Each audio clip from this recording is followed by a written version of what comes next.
Yes, y'all. That's Merkules right there. A track called Moving Along. And we got Merk on the phone with us right now. What's good, brother? Not much. We're just out here in T-Bay, making my way out to you. Yes, you know yes. Man. How are you? Good, man. Chilling out, listening to these tunes. That was a dope one right there, man. I like that. It's a strong message. Thanks, man. I appreciate that very much. I'm glad it did what I wanted it to. Definitely, man. I know going through, some of that kind of stuff myself, and just seeing also, people that have been affected by that similar situation, it's good to have a positive side to that too, and being able to learn from things and build and grow as a human being. So it's key, and it's obvious that you've gone through that. Yeah, man, I've definitely went through my own struggles with addiction and stuff like that in my past before, for sure, 100%. But it's definitely a blessing when you're able to tell your story and just basically speak on what happened to you, and for other people to hear and be able to be inspired by it is a blessing, really. So, I mean, it's awesome, man. I'm really glad that track did what I wanted it to, like I said. Definitely. Huge, man. So you're on the tour right now. Last tour, you've been starting from your hometown out there, out in Surrey on the West Coast in Vancouver, and then working your way across. How the show's been like so far? It's been good, man. This is my first ever headlining tour, so obviously that's kind of cool to be able to go on my own tour and be the headliner. For so long I've been on tour as the opening act. And it's a blessing to be able to do this. But, yeah, it's been great, man, to be honest. Some places have been better than I thought. So, I mean, Vancouver is our hometown, so they always show love, and the shows we played there was with R.A. the Rugged Man and Tech 9, so I couldn't really decipher like who was there for us and who wasn't. But from the shows out of town, they've showed a lot of love, and I've seen a lot of familiar faces that I saw when I was on tour with Snack and those guys before. So 100%, man. It's just everything's been going really good, and I'm excited to come out there and kill it too. Dope. Yeah, no, we're looking forward to having you here in Guelph. Yeah, no doubt, man. Guelph always shows a lot of love. I think this is probably like my 5th or 6th show in Guelph. Shout out to Robbie G, of course, for always holding us down when we're out there. But yeah, man, I love Guelph. Guelph always holds us down, so I'll see you guys soon for sure. Definitely, man. Looking forward to it. And I know people definitely come out, and I know you guys normally get a chance to hit some of the smaller cities around the area here, and with only, Guelph is the only stop here, I have a feeling we're going to get some good numbers because all the people are coming out from around the area that want to come and see you, man. Yeah, that's awesome, man. I mean, like I said, it's overwhelming for me almost at this point, just being on my own tour and stuff. So just to see all these people, and especially just putting faces to names online. Like a lot of the time I'll meet people at shows and like, hey, it's me. I'm Little Jimmy from Facebook. And it's like, oh, there's Little Jimmy from Facebook. Now I get to actually meet him and put a face to the name and stuff like that. So it's cool, man. Definitely. That's dope, man. That's dope. And yeah, that's your, I got to say, online, one of the best, to just do your push and your promo game. Like, it's always on point.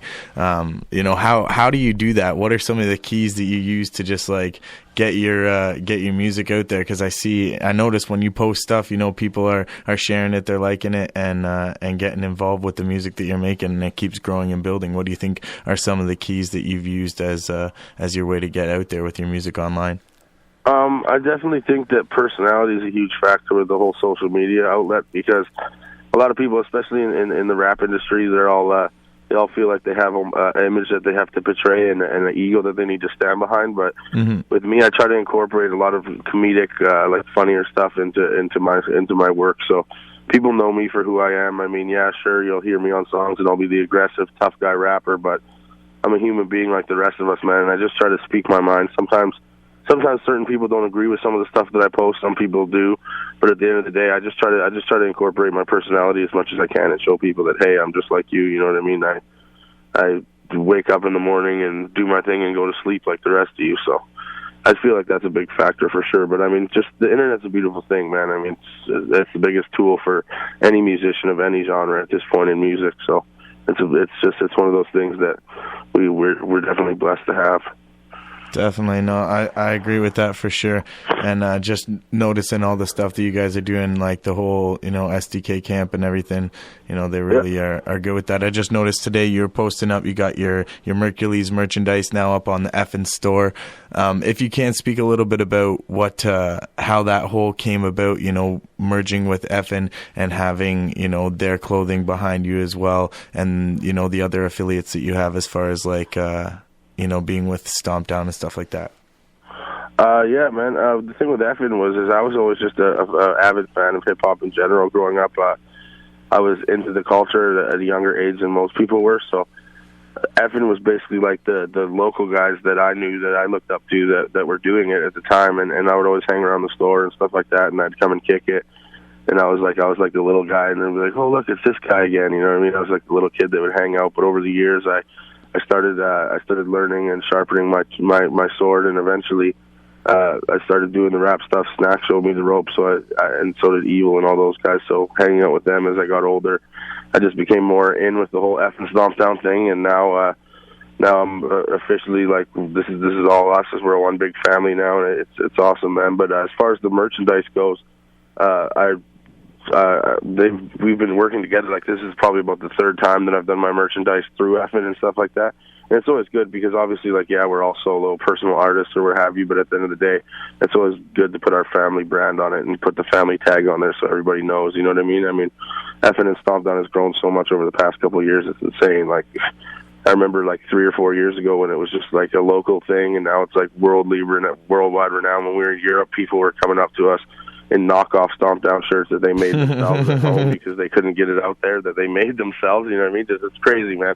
But as far as Stomp Down and the whole Effin thing goes, yeah, we're one big family, and Effin is the brand, and Stomp Down is the family, so word up. Man. That's dope, man. I like that. And yeah, Perry was telling me about that, kids, you know, going crazy and getting the gear and stuff, and like you said, making their own out there in Europe. How was that trip out there, being on the tour and just experiencing life in Europe?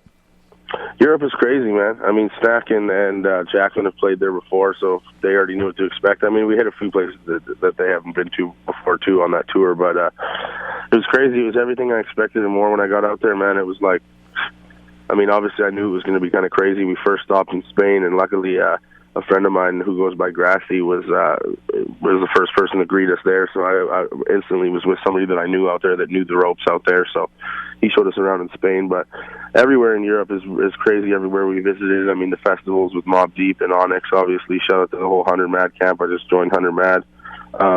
But yeah, it's crazy out there, man. To be able to be on stage and rock for thousands and thousands of people, and they all know every lyric to your song, and then you walk up to them after, and they don't even know how to, like, they don't even know what you're saying. I'll walk up and say, hey, I just want to thanks for your support, and they'll look at me with this blank face, like, what's this guy talking about? Yet they know every single lyric to our song, so it's crazy, man. But it's definitely, like, the hip-hop scene out there, they embrace it so much more than they do down here, I find.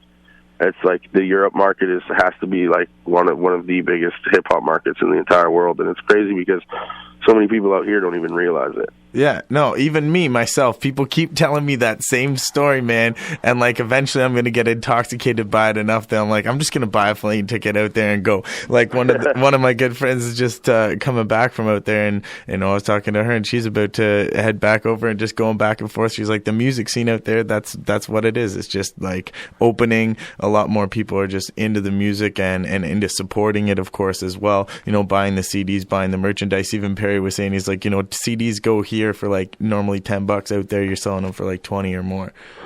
Yeah, that too. And I mean, certain places are more expensive. Certain places like I know in Norway, we were in Norway, and it was, dude, I went to get a Big Mac meal, and it was like $35 for a Big Mac meal. I was like, this is insane. Like $35 like worth of our money. Yeah. So like some places they're definitely willing to like throw you the extra 10 or whatever it is for your CD. But yeah, it's crazy, man. And I noticed the hip hop scene out there isn't very like it's not very clicky. Like it's not like down here you'll see the skateboarder kids, and then the hip hop heads, and then the like the hipsters or what have you. But out there it's like everybody embraces all kinds of music. Like you can meet somebody that's like an EDM house music head that's also like a raw underground hip hop fan. They don't care. They just like music in general. So that's cool, dope. Man. Europe's awesome. I can't wait to get back out there.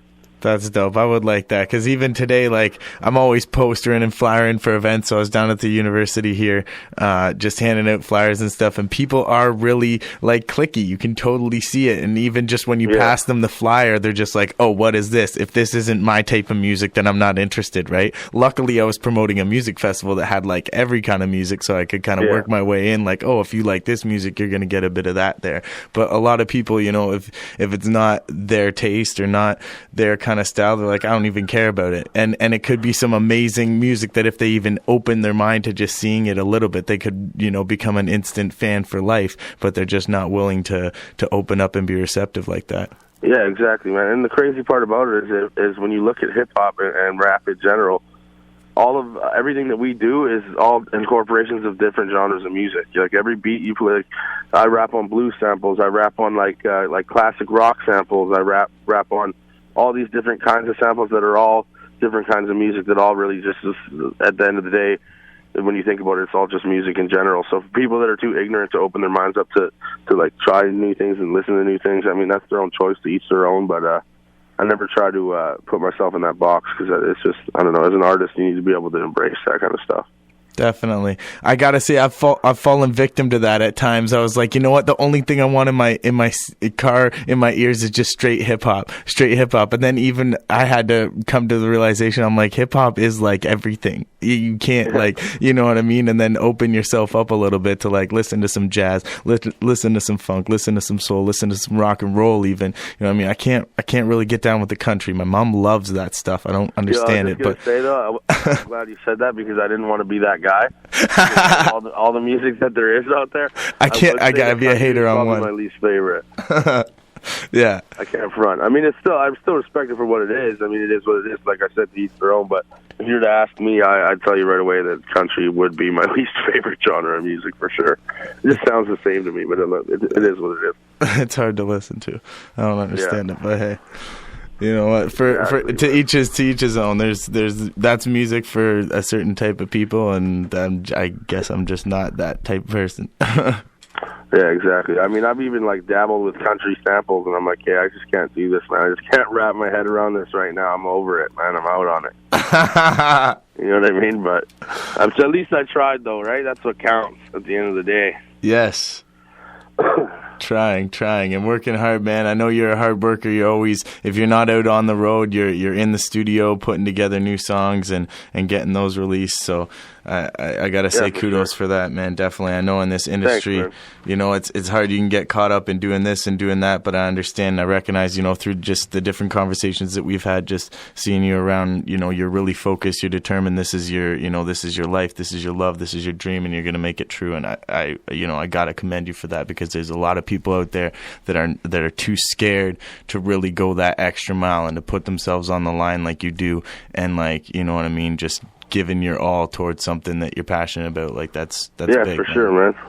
I appreciate you saying that too, because I mean, obviously, like, it sounds super corny to be like, oh, music is my life, but it's definitely the only thing that I'm really focused on as for now, and as for the past couple of years, it's all that I really wanted. So the fact that everything's coming to fruition now is obviously a huge blessing for me. But as you were saying about like just banging out tracks all the time, it's nice, because I just have the whole setup at home, and I just record from home, and I don't really have to go to a studio and have to worry about an engineer over my shoulder being like, hey, do it this way. I'd like it if you did it that way. You know what I mean? And I can try new things and stuff like that. And shout out to my dude Nato, who does all our mixing and mastering. He makes it happen. I always tell people that without him, it would sound like I'm rapping in a pop can. So salute to him.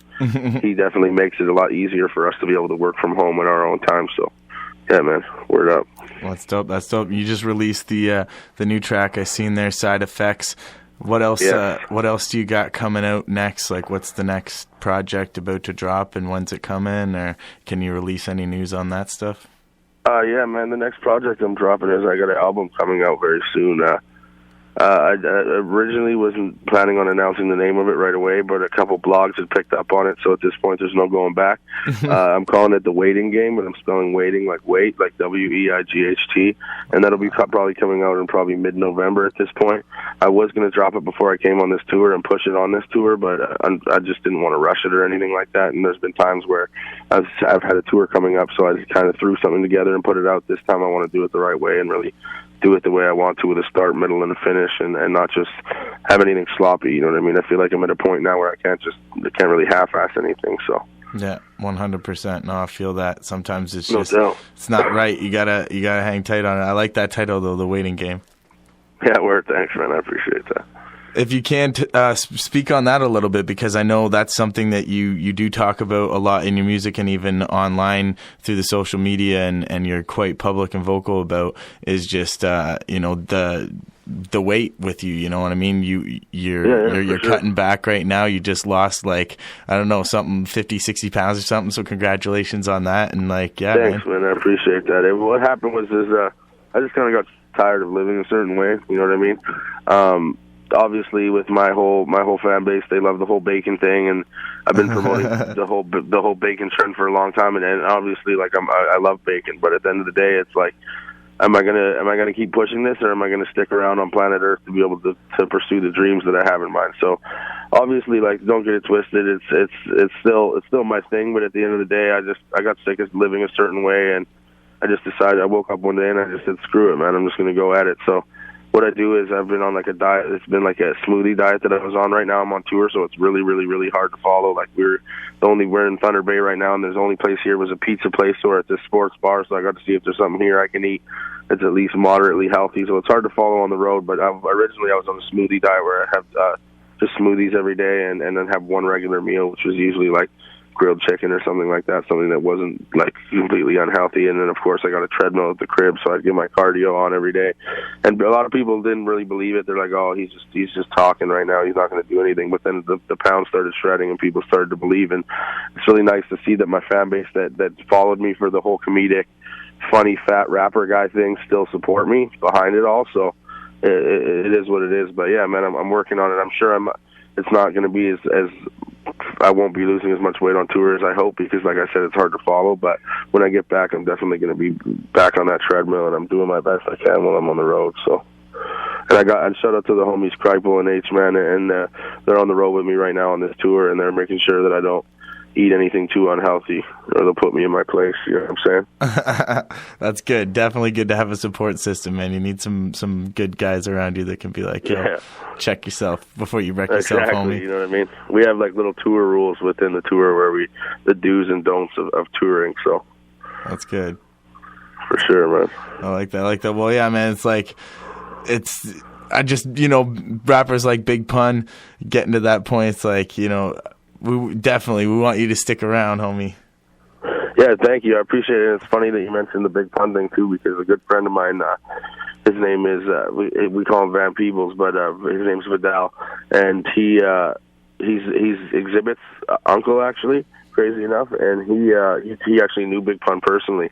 And every time I seen him before this whole diet thing, he looked at me and he said, "Look, man," he said, "every time I look at you," he says, "this might sound like a compliment to you, but you remind me too much of Pun, man, and it's not good. Like, I don't want to see you take that route. And every time I see you, you're getting a little bigger. I don't like that." You know what I mean? And hearing that from a few people that I respected a lot also put it back into perspective. Like Apathy, me and Apathy sat down and had a long conversation about it.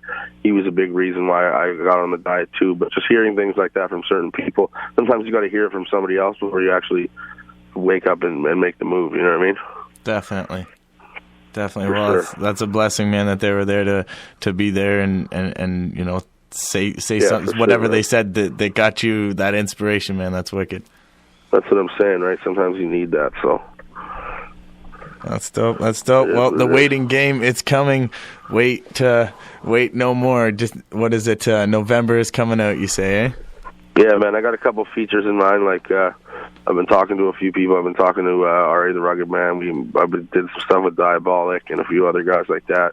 As far as producers go, I mean, I've been working lots with Sea Lance, with Vanderslice, Stu Bangas, with Snow Goons a lot. So I mean, like, we're in the loop with all that, with the underground sound. But at the same time, I'm trying to give them something that's not 100% underground. It's got an underground appeal to it, but it kind of appeals to every sound at the same time. Like, I'm trying to do the catchy hooks with the raw bars, sort of like the last single, Side Effects, that we just did. But yeah, man, it's coming soon. I know I've kept people waiting for a long time, but I'm finally ready to get it popping. Also, shout out to Stewie Kubrick doing all the visuals behind the album too. So dope.